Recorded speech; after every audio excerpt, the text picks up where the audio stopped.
What's happening on Seattle's movie scene this week? Here are snapshots of what our movie reviewers thought of the movies opening this week in the Seattle area. Star ratings are granted on a scale of 0 to 4. The Gospel according to André, PG-13, 94 minutes. André Leon Talley, a longtime larger-than-life presence on the New York fashion scene, gets his own documentary here. But it does leave you wishing you knew a little more about this complex, elegant gentleman and his lifelong love affair with style. Full review. Northwest Film Forum. Moira McDonald, Seattle Times arts critic. Jurassic World, Fallen Kingdom, PG-13, 130 minutes. In the franchise's fifth movie, the pleasure, as always, is in the immaculately rendered, entirely believable dinosaurs. But the filmmakers don't seem to trust the creatures, so they throw in lots of distractions. Multiple theaters. Full review. Moira McDonald, The Trolley, not rated for general audiences, 45 minutes. Stephen Lowe's documentary uses overcooked rhetoric to tout the benefits of non-polluting trolley transit as a means of fighting climate change. Full review. Pacific Science Center, Boeing IMAX Theater. Soren Anderson, special to the Seattle Times, The Seagull, PG-13, 98 minutes. Michael Mayer's adaptation of the durable Anton Chekhov play, set on a country estate where nearly all of the drama takes place, has a great cast, particularly Annette Bening, Elizabeth Moss and Saoirse Ronan. But somehow, the execution fails. The New York Times does not provide star ratings with reviews. Full review. Pacific Place, AO.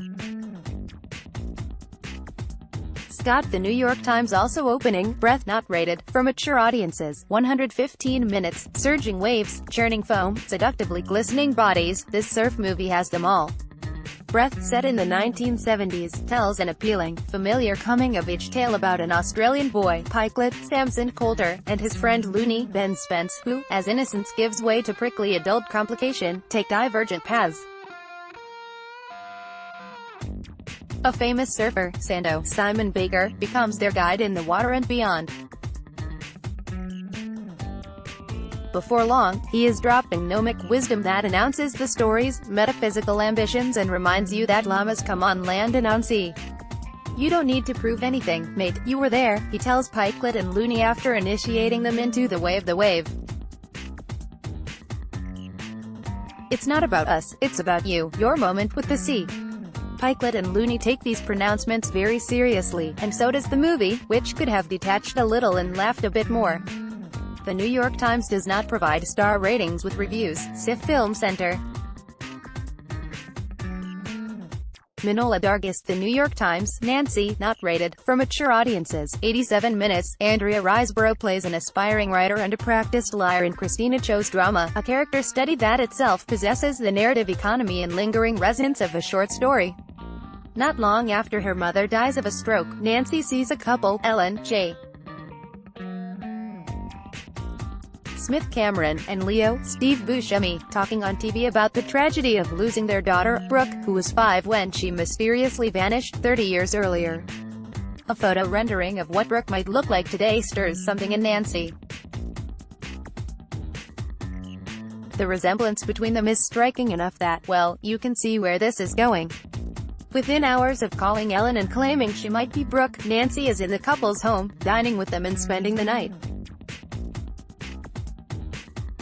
It's hard not to take one side against the other. But rather than defaulting to either condemnation or absolution, Nancy instead holds out the fleeting possibility of love to someone who has never known it before. The Los Angeles Times does not provide star ratings with reviews. SIFF Cinema Uptown. Justin Chong, Los Angeles Times, Izzy gets the F***ck across town, not rated for mature audiences, 86 minutes. Mackenzie Davis stars as a struggling musician who has 5 hours to traverse a decent length of Los Angeles to Los Feliz, where she plans to crash an engagement party. Watching Izzy's frenzied pratfalls often feels like watching a documentary of Davis, always great, running a hamster wheel that powers uninspired comic material. Grand Illusion, Ben Kenigsberg, The New York Times.